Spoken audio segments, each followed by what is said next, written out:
It was Saturday, October 22nd, 2016. Had I known when I walked into the shop that morning that if I'd be spending the rest of the day in the emergency room, I would have never come in here. I was working on a door to replace a pocket door, a barn style door. I'll pop a picture of it up here in a few minutes. And I wanted to do some test resawing. So I was resawing some 2x4s because I wanted the circular saw marks in those 2x4s. And I was just doing a little test cut to see how it fit in my dado, and things really went south. So we're going to take a look at it. I'm going to show you exactly what happened, and I'm going to show you what you can do to prevent that from happening to you. Hi everybody, I'm Jim Deerdorf, and this is Detroit DIY. Let's dig into it. As you can see, I just have my safety guard sitting in place here. My anti-kickback balls are just sitting in place. But because I was cutting this so narrow, that this was more in my way. So I was not running any of this, nor was I running this. So I was using my saw in this manner right here, which is fine. I have my riving knife, I have everything I need right there. I was cutting at 3/4 of an inch. And I was cutting a 2x4 about this size. Like I say, I was just doing a test strip to make sure that my fence was set right to my blade to fit into the dado that I had made in the frame the way I wanted to. And like I said, I'll put a picture of the door right here next to me as it was completed. About 2 months after the accident, but it was completed. So I was feeding through my test board in such a manner like this. I had my push stick from my saw sitting right here. Once I had the board fed through to where I no longer felt comfortable holding the board, I had my one hand right here on this corner and I reached for my push stick. Took my eyes completely off the blade, looked down to grab this, and the next thing you know, I felt the blade cutting this finger. Didn't know exactly what happened. I hit the saw, turned it off, looked at my finger, saw it was a big mess, went in, cleaned up a little bit, and went to the emergency room. 9 stitches, removal of the fingernail, however it grew back, luckily. Luckily they were able to sew it back on. The feeling's a little bit different in it now than it was, but it still functions and I've still got it. So, could have been a lot worse, but shouldn't have happened at all. And I blame it on the fact that I've just become so complacent with using these saws, so relaxed that some of this stuff I overlooked that I learned in the very beginning and shouldn't have overlooked. So I should have had more safety stuff in place here. Even though I wasn't using the guard and I wasn't using this, I could have been using a feather board here. I could have had a sacrificial fence on here with a feather board attached to that to help hold everything in place while I was running this through the saw. I didn't do that. I took shortcuts and I paid for it. So what I want to do is in this next little series of videos, we're going to put together a sacrificial fence that will allow a feather board to be clamped to it. We're going to build a couple of feather boards, one for the miter slot over here and one for the sacrificial fence to help hold any of this material in that you're working with. Now, had I been ripping the full sized or resawing the full size 2x4 that I was working with, this accident would have never happened. That 2x4 was far too long for it to throw it out of the saw as easily as it threw this out. There's a big hole in my, can't say it's a hole, but a big impression in the ceiling in the shop here. I'm going to show you that right now. So this right here is where the wood hit the ceiling of my shop as it ejected from the saw. When it ejected, I still had a little bit of forward force on it, and that little bit of forward force is exactly what took my finger into the saw blade. So it's just kind of crazy how this happened. The board was most of the way cut. It split the rest of the way in half. When I returned from the emergency room, I found half of it on the floor. and I have yet to find the other half of that board. Maybe it's on top of my cabinets, I don't know. I've been all over through here and I don't know where the other half of that board is. So if you're squeamish, look away. I'm going to put a picture of what my finger looked like 7 days after the accident. There were no pictures that I took the day that it happened, other than when it was all wrapped up and everything was said and done.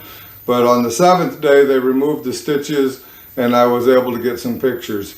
So here's a picture of the part of the cut right now. And then right next to that, I'm going to put a picture of the piece of foil that they put in place on my fingernail when they removed it. They were not able to stitch my fingernail bed. They were able to stitch everything else. There was a pretty good sized hole right here, as you've seen in the pictures. It was pretty ugly.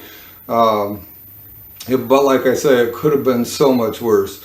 And yeah, I know resawing timber is not typically what you would do in a table saw. I was dead set on having those circular saw blade marks in this barn door style pocket door I was building. So when the door was all finished, here's a picture of that I'm going to put up right here. Turned out really nice. I stained it pretty dark. It's in my house. If you've watched some of my other videos, you've probably seen it closed. It goes from my kitchen to my laundry room, and I've been doing a lot of work in there recently. And I really enjoyed building that door. It was just a shame that we had to have the setback that we had and the accident that we had. And I can guarantee you this, it'll never happen again.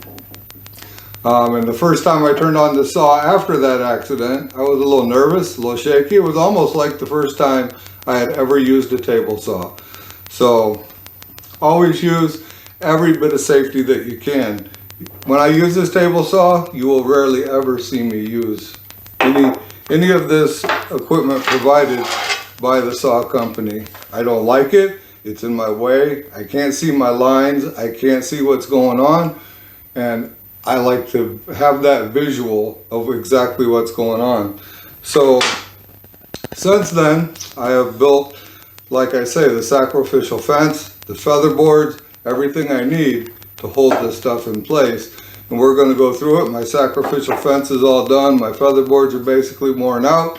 So we're going to build some new ones in the next couple of videos, and several of these videos in the next 10 weeks or so are going to be based on the table saw, using this table saw safely so that you don't wind up having an accident like I did. So I'll never know exactly what caused that board to kick back out of this saw.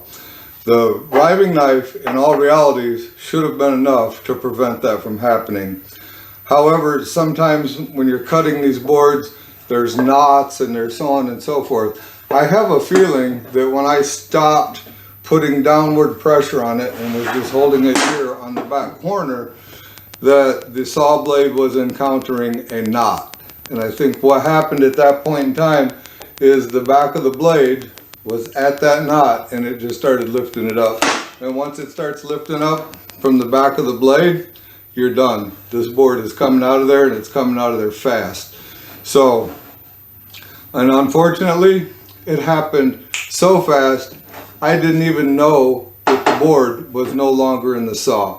When I turned it off and I walked out of the shop, I had no idea. When I came back from the emergency room and I walked in here to look and see what had happened, because I'm sitting in the emergency room looking at my finger going, how in the world did my finger get cut like this when it was on the board basically like that? So I was kind of blown away at exactly the shape, the curved shape that it was cut in, and not even sure how that would have happened. But what I've discovered is my finger kind of went into the saw more nail first than anything else. And other than this thing leaving and like turning my hand and putting it in there. So I really don't know. I'll never know. I just know how I'm going to not ever have that happen to me again. So it was December 16th, 2016 before I finished the door. I believe I have a picture of the finished door, and I'm going to put that up here right now. And like I say, all the stuff that's going to be in this next series of videos is important stuff because it's going to prevent this from happening. When you're cutting a piece of wood through a table saw, you need to have pressure against the fence. One, so that you get a nice clean cut and the board's not trying to wobble on you, because that can cause some binding at the back of the blade, especially if the wood is at the back of the blade before it reaches the riving knife. Secondly, you need to have some down pressure. So you need to have pressure against the fence, and you need to have down pressure to get this board through that blade safely without any problems. Now, like I say, the longer the piece of wood, the less likely it is for the blade to try and lift it up and throw it back at you. However, it's more likely that you're going to be running it through like this and not get a straight cut because of the length of the board. So no matter what, the feather boards that we're going to build and the sacrificial fence that we're going to build to mount those feather boards to up here for down pressure are very important. So stay tuned for the next videos. The next several videos will be based on this, the safety of it, keeping you safe and keeping all your fingers where your fingers should be. Alright guys, that's all we got for this time. I'd like to thank you for watching. If you enjoyed yourself, click on one of those two videos right there, and we'll see you soon.